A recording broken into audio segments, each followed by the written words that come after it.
All right, everybody, we're back again for the final article that Dad writes in the 1979 season in his bi-monthly articles. He writes this one, and we find this one as well as some others out of the Daily Independent in Kannapolis, North Carolina. I don't have a date on this one. Oh, yeah, I was just getting ready to ask. What's the date? But let's take a look here. So this is another installment of the season-long series of articles by Earnhardt, Outstanding Young Grand National Rookie of the Year candidate. Earnhardt recently returned to the Winston Cup competition after sitting out 4 races with injuries. And so, we'll hopefully get an idea of when this was written. Sometime around Martinsville, around the middle of September, I'm going to guess. So here we go. It wasn't any special miracle drug that helped me get over my injuries from the Pocono wreck. I wanted to get back in that race car so bad, I must have just psyched myself back to being healthy.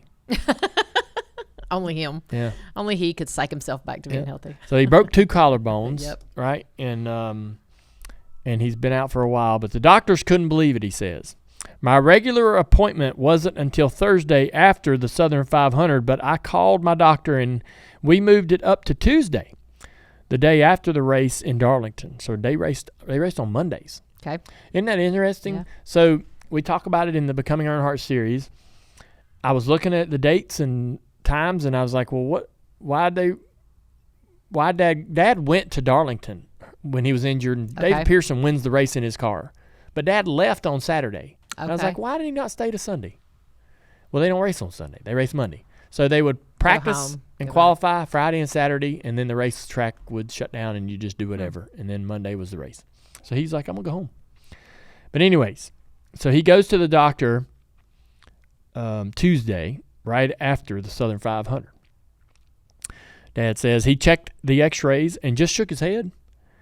He told me nobody was supposed to heal that fast. He said everything was fine, but I might have some stamina problems in the first few races.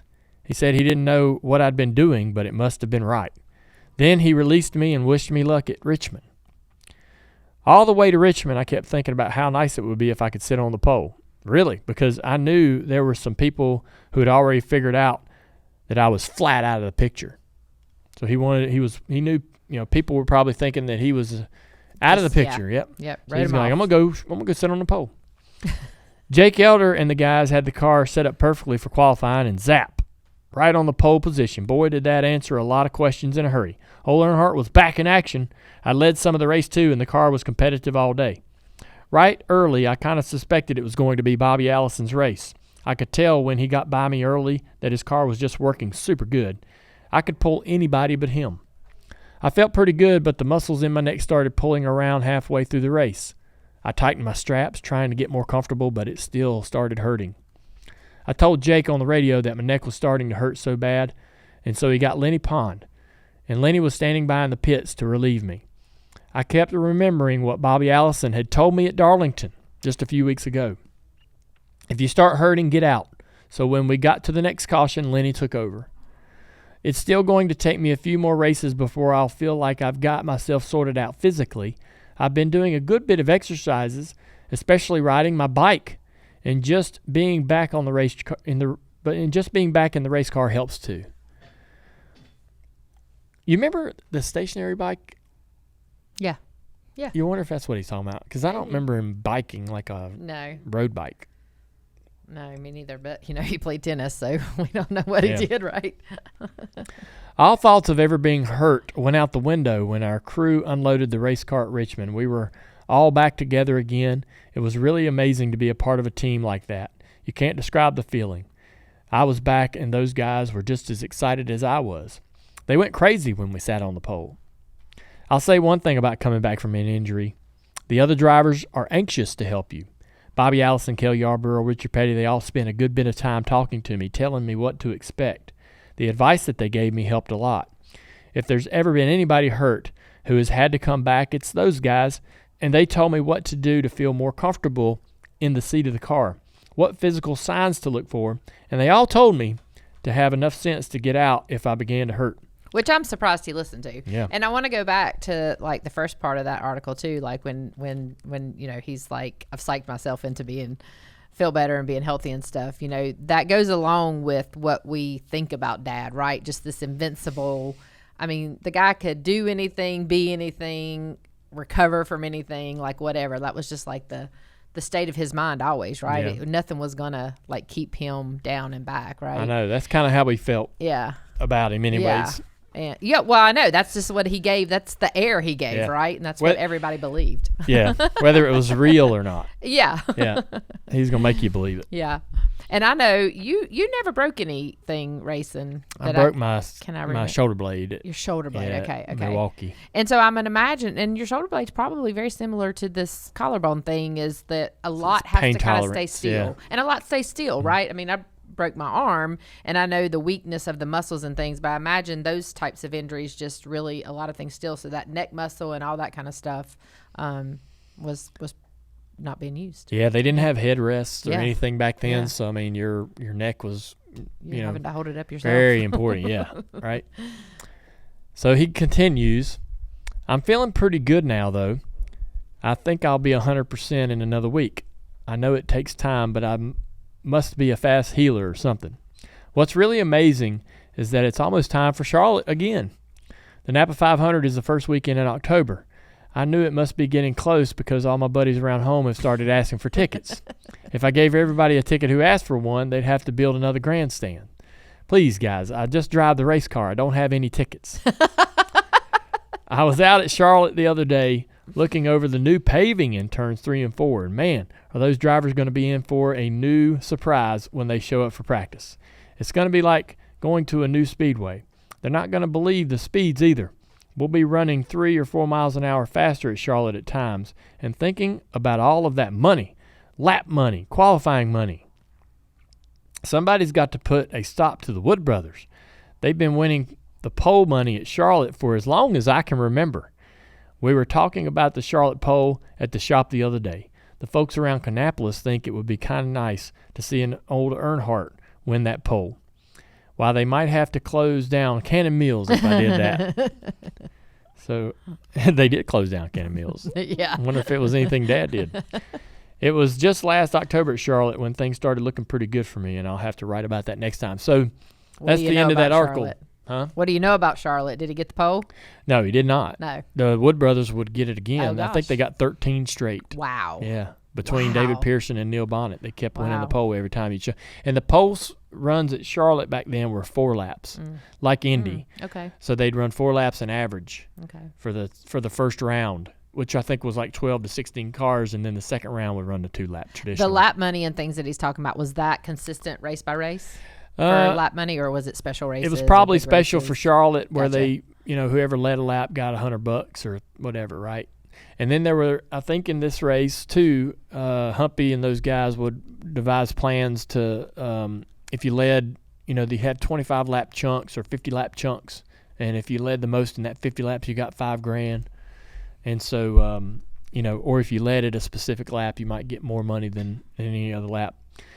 And Dad and Waltrip ended up winning a lot of the lap money during this race.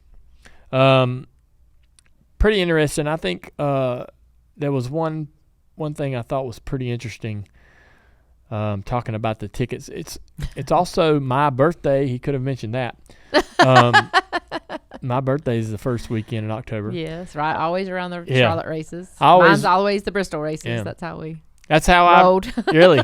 So I always remembered like the second Charlotte was my birth. It's kind of my birth. I was going to get some birthday stuff around, cards and things.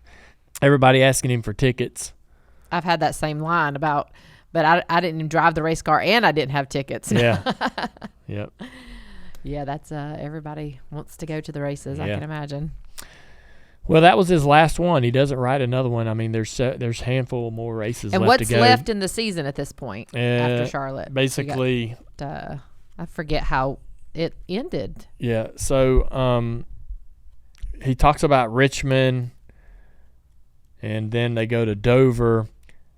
So he sets on the pole at Richmond. They go to Dover, and he sets on the pole there as well. So they had a lot of poles that year. He did. He wasn't very good at qualifying most of his career. Neither was I. But he comes back from injury and gets 2 poles right around the time he's writing this article Doesn't finish either race. Has to get relief in both. And then he goes to Martinsville, and then they go to Charlotte, and then they go to North Wilkesboro. Okay, so quite a few. Rockingham, Atlanta. Yeah, Rockingham. Yep. Yep. And then they go to Ontario for the final. I thought California was the final. Yeah. Yep. So I wish there was another article like. I know we need a wrap up. Yeah. Dover. Nice. Did he have to get relief there? I wonder. He did. He had to get relief in both races that he came back, Richmond and Dover. Gotcha. I will say this too, man. Reading these 5 articles, they sort of changed. Where in this one right here, knowing Dad, like this 5th article was probably the one that he was probably least involved in. Like when it first starts out, he's not more of his tone. Yep. Yeah. He's more of his tone. It's not his. He's not want to race. He's doing everything everybody's saying because he knows he needs to and he has to. But as each article goes on, and you could tell when they decided to when they asked Dad to do this, they said we'll do it through May. And then he comes back for like article 2 or 3 and says, I guess we're going to keep doing this. They want me to keep doing it. I'm having fun. It's okay. But it seems like since there's not a final article that I know of, and this one sounds more PR-ish, this final one. Yeah, I was going to sum it up like kind of a maturity-ish, like, You think so he's maybe. matured? Well, I don't know. I mean, yeah, but I get your point too. That's probably a lot what it is. That's might be why it sounds mature. Because the PR person had a hand in it. But there is a different level of the words and, some of the excitement that you feel. This feels more serious and all. Yeah, maybe it's just him getting. Who knows? Yeah. Maybe it's just him coming into his own. Yeah. As a regular. But there's I love the little this article's void of like I put a roof on my mom's house tidbits. A little personal. I bought a lake house. Yeah. Those kind of things. Yeah, that's true. It was fun learning about part of his personal life and what was happening in those moments. Anyways, hope you enjoyed it. This was the final one. Happy to be racing again by Dale Earnhardt, 1979. Hey, if you like that video, like and comment below, and don't forget to subscribe so you'll never miss another piece of Dirty Mo Media content.